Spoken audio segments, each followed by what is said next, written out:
Hi there. Okay, so this is the recording for our demo to GridWatch system for COS 301 from the denied access team.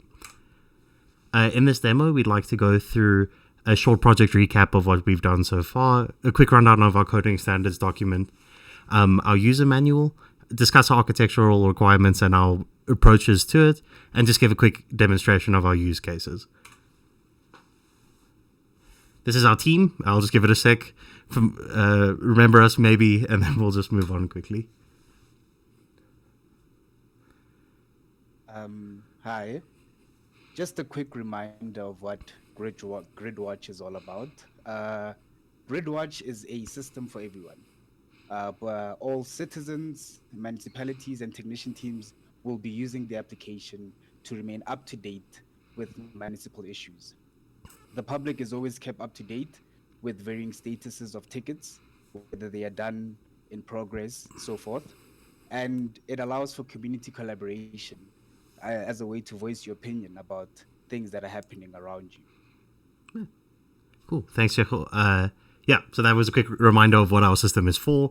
We'll just go over what our demo one use cases were. Initially, our use cases were a citizen can create a ticket. So if you've hit a pothole, you take a photo, you upload, you quickly create an issue. We enabled users to edit the ticket just because that's a sort of fundamental core aspect of the system, and then viewing the tickets and ticket selection to get more information while you work on it. During this demo, we'd like to go through custom images for issues. So when you're creating a ticket, you want to upload a photo of the pothole just so we can really find it.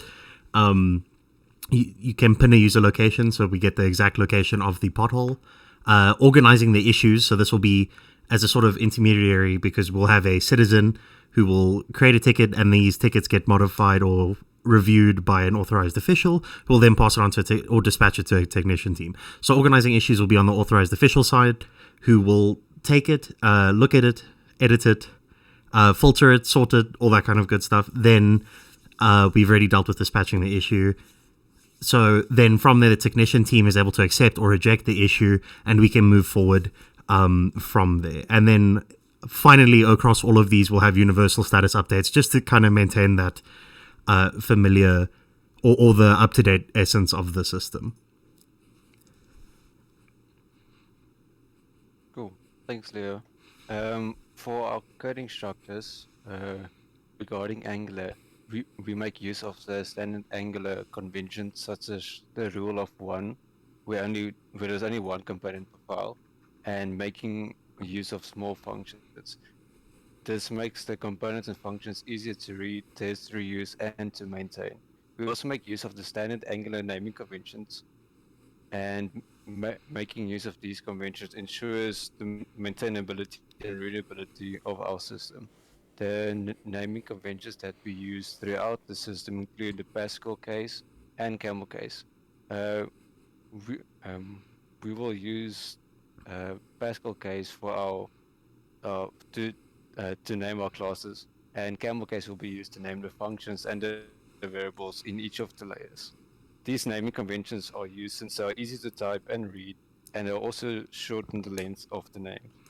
For the file structure, we make use of the standard Nest.js file structure, which consists of modules, controllers, services, and resolvers. The Nest.js file structure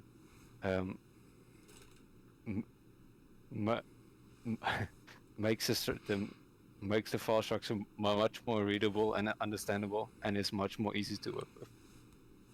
Passing back to Leo. Cool. Thank you. Great. And then I think user manual.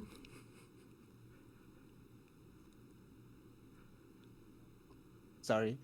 Our user manual will be detailing information around operations, standards, guidelines, troubleshooting guides, and functionalities of the GridWatch system.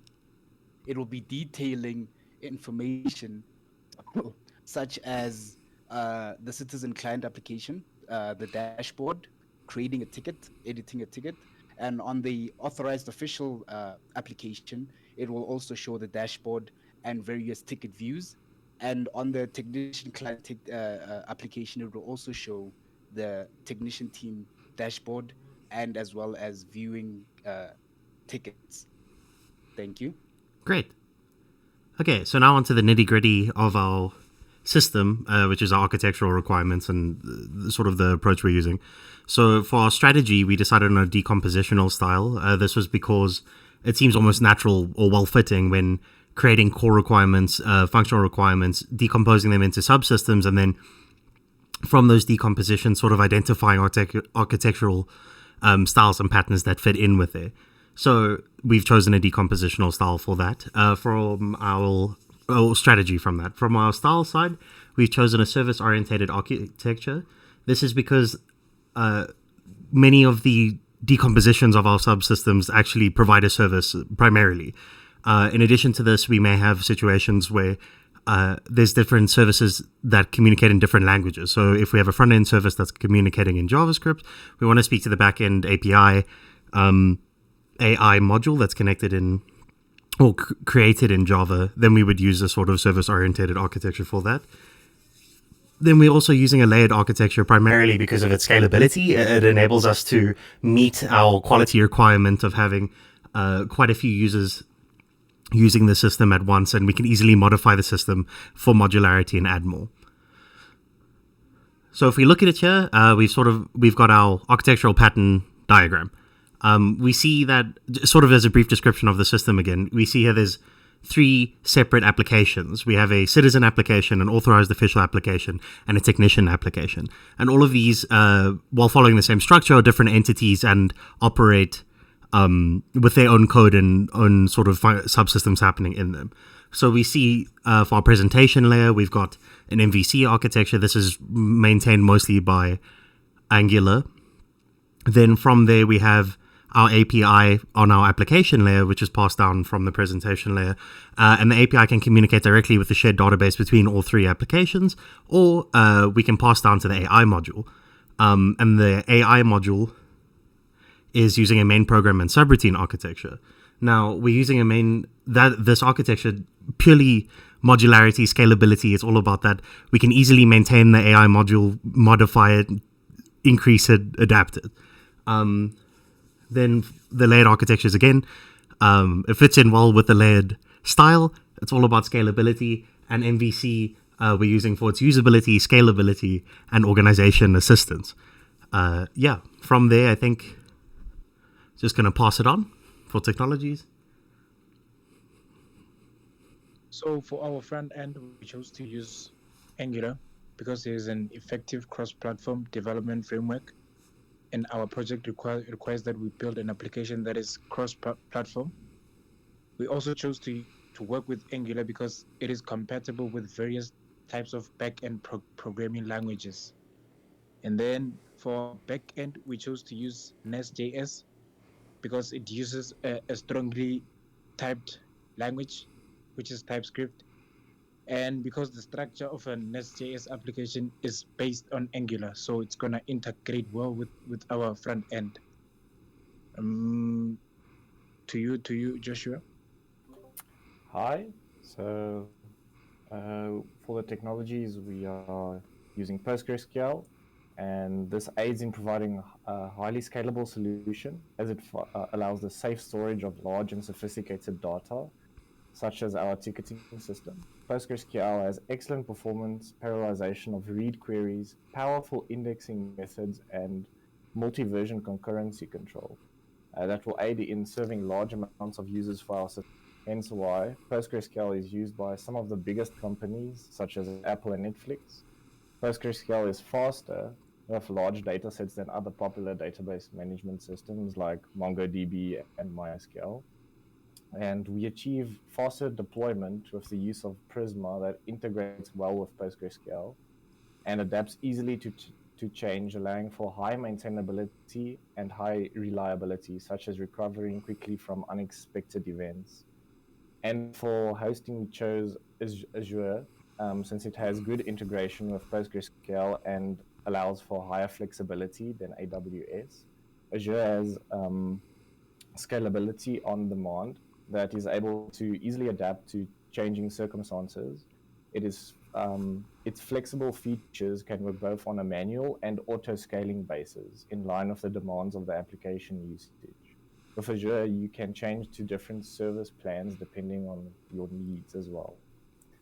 Azure also assists in key data insights through SQL that will aid in the reliability of our system, as it provides extensible application performance management and monitoring of live web apps that will detect performance anomalies.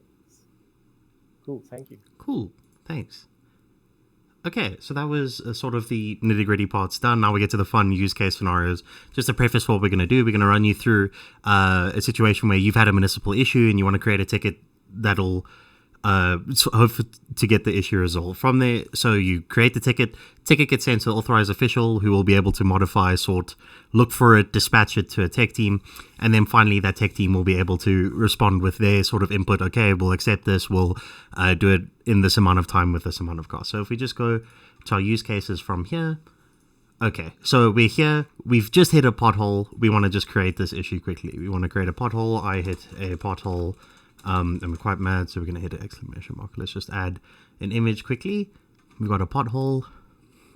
Okay, so what we've done now, this is our use case 1, where we've uploaded an image specifically for this issue. So this will be the issue image. When you hit the pothole, this will be where it is, what it is, and so on. This will be our second use case, where we can now pin a specific location. We do this by typing in, okay, I was in, sorry, just hit a pothole while writing that down. Okay, so if we search for a specific location here, we'll see that we can just have, this happened on Santon Drive, and I'd like to upload this, and we will select where it happened, and then move on with that. So we'll have that location happen, or yeah. So we would also be able to use our current location, which would just be a GPS signal that we can use and modify. So we create this. We have created our ticket successfully. Great. So we see we've added the pothole issue. Now, this is on the admin side. The admin who can now filter. This is our third use case. The admin can filter, okay, I want to see sinkholes. I want to see potholes that have been generated, and I want to see them in the city of Johannesburg area, for example. So that's a filtering. And then if you'd like to sort, you can also sort by location. You can sort by city, by status, and by number of upvotes, which was a use case, a demo 1 use case, was the upvote system. So now we sorted by city, we find our pothole, and we say, oh wow, okay, this looks pretty bad. We note that we don't have anything to change here. So I as an authorized official say, okay, it's time to get it out for a tech team to modify. So I dispatch it. So it is now, we know it's dispatched. Our status has been dispatched and we're ready. So tech team side, we already had one waiting. We start the day. We refresh the page. Okay. So we see now, okay, Santon Drive, we've got a dispatch ticket that we'd like to see. Okay, so I've hit a pothole, the creation date, and we have our image here. So, okay, I'm a tech team. It is my job to see this. This is our fourth use case. So I'll accept this. Okay, my estimated repair time. I'm going to take 5 hours to fix this. Then we'll change the status to accepted with an estimated cost of, say, 5,000 Rand. From here, we just hit update. And now we've accepted it, and it is on our accepted tickets that we can update and change information for. Those would be our use cases. Thank you so much for being present and watching this. Thanks.